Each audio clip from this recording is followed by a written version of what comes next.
પાવભાજી તો તમે બધાએ બહુ જ ખાધી હશે અને પાવભાજીની નામ પડતા જ બધાના મોઢામાં પાણી આવી જાય. મોસ્ટ ઓફ લોકોને પાવભાજી ભાવતી જ હોય, પણ આજે કંઈક અલગ જ ભાજી બનવાની છે ને આ તમે જોઈ શકો છો ગ્રીન ભાજી બનવાની છે. આ સુરતની બહુ ફેમસ છે, ઓલ અરાઉન્ડ ઇન્ડિયામાં પણ ખવાય છે, પણ આજે મારા ઘરમાં બનવાની છે.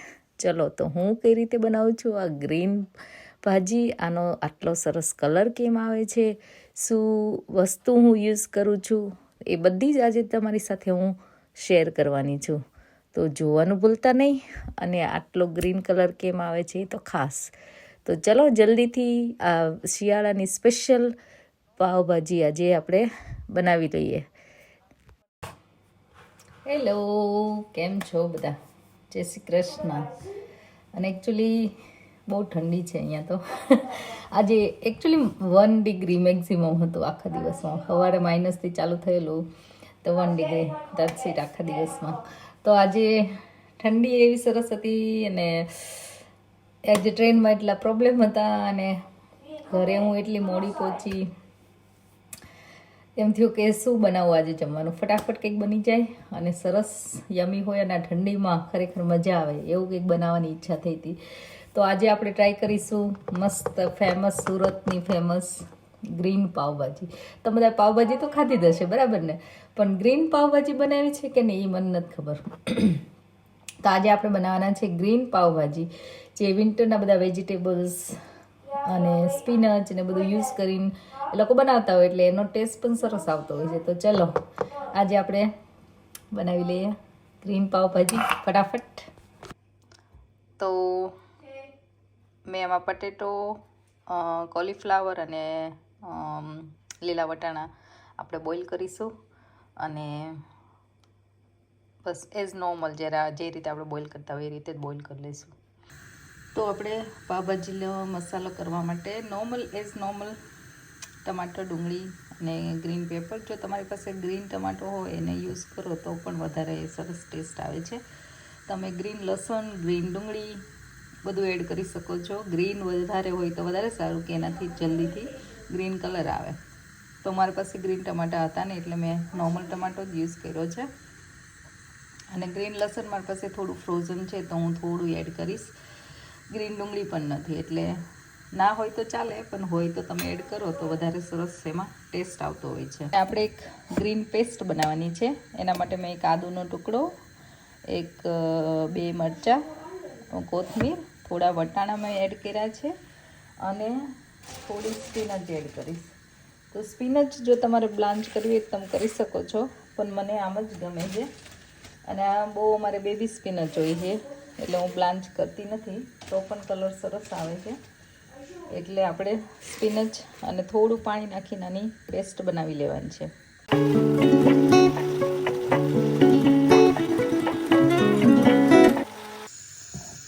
તો આપણી સરસ ગ્રીન પેસ્ટ પણ થઈ ગઈ છે રેડી.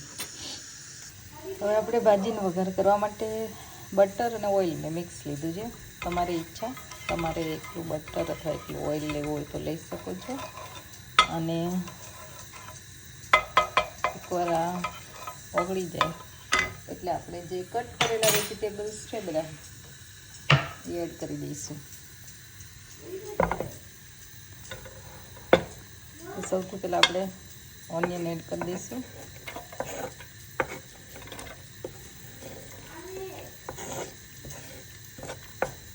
અને ઓનિયનને આપણે થોડી વાર સાંતળી લઈશું.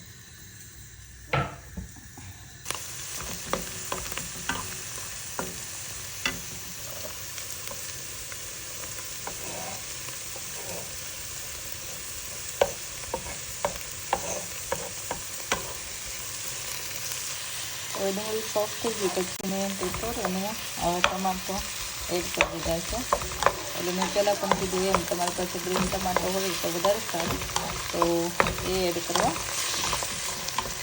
અને થોડી વાર સતળાઈ જાય પછી આપણે આમાં ગ્રીન લસણ એડ કરીશું. મેં ગ્રીન લસણ પણ એડ કરી દીધું છે. ગ્રીન લસણ મારી પાસે ફ્રોઝન હતું, તમારી પાસે જો ફ્રેશ હોય તો ફ્રેશ, અને જો ગ્રીન ડુંગળી હોય તો ગ્રીન ડુંગળી પણ એડ કરી દેવી. એનાથી સરસ કલર આવે છે. જો આપણા બધા વેજીટેબલ્સ પણ બોઇલ થઈ ગયા છે. હવે આપણે આ જે મસાલો કર્યો છે એમાં એડ કરી દઈશું અને પછી આપણે મેશ કરીશું.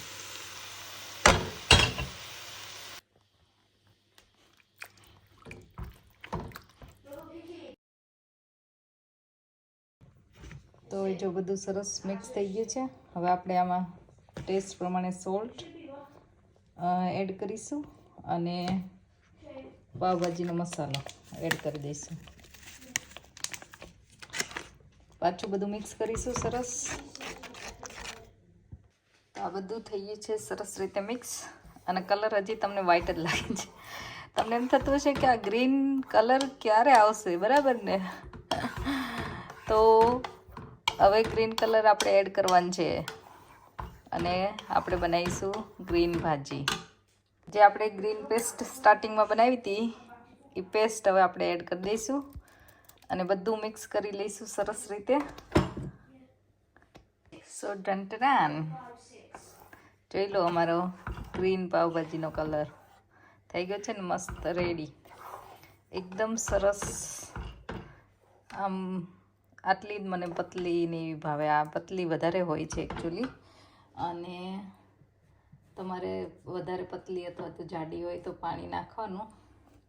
અને આપણે આમાં થોડું ઉપરથી બટર એડ કરીશું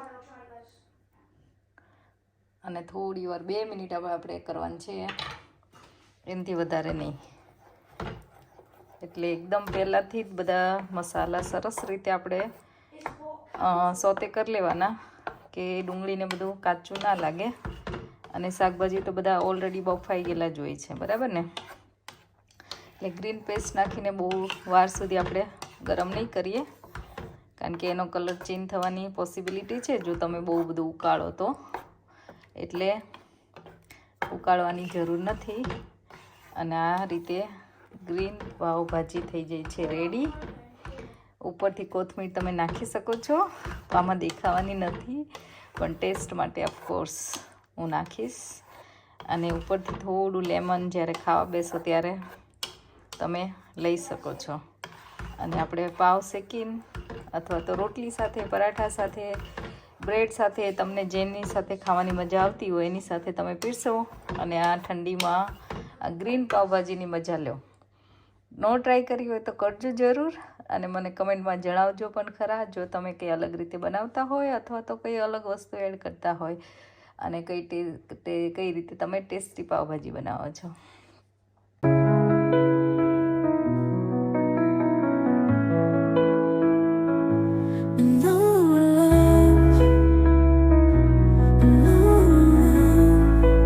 સ્નેહુ, જમવાનું રેડી? શું જમવાનું છે આજે? કેવી પાવભાજી?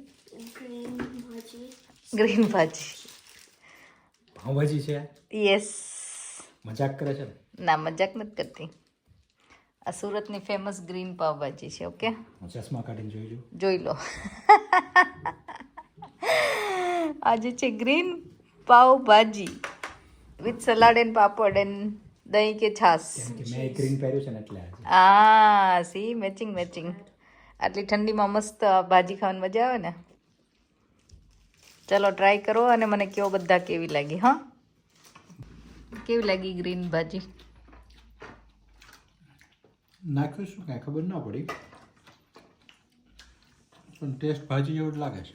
ઓકે, સ્નેહ તને ગમ્યો? તને ચાર ગ્રીન ભાજી ગમી? ચલો ત્યારે બધાને ગમી. જો તમે બનાવજો, ટ્રાય કરજો. નો ખાધી હોય તો એ 2 ચીઝ નાખી પણ ભાજીમાં. હા, એ 2 ચીઝ નાખીને કઈ ભાજીમાં. તો આવી જાવ નવી વાનગી માટે. જોતા રહેજો વિદેશમાં વતન.